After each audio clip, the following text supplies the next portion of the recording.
حضرني موقفه من المرحوم طالب سوداني. الله يرحمه. هاي موقف كل اللي يعرفون طالب السوداني هسه حيتذكرون هذا الموضوع لانه منتشر جدا يعني. الله يرحمه.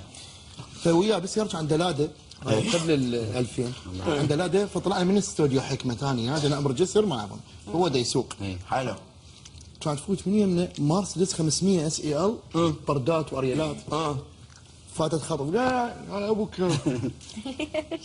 لانه راد يضربه الطالب. يا ابوك يا ابو ذاك كان يضرب بريك، ضرب بريك ورجع طالب علي قال هاي علينا؟ قلت له طبعا علينا. قال يعني سمعنا؟ قلت له اي سمعنا فاتح الجامات وريالات اثنين. قال قلت له كل شيء تحكي على الصف. ذاك نزل طويل كلش طويل شواربه لهنا. حلو. شواربه لهنا نفخان. فنزل كان يدنج على صفحه طالب فاتح الجامعه طالب. قال له ليك؟ قال له تفضل. قال له انا بن كلب؟ قال له نعم.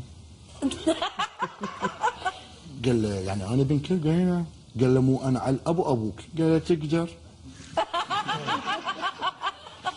قال له طبعا اقدر. قال له تقدر. قال له ليش؟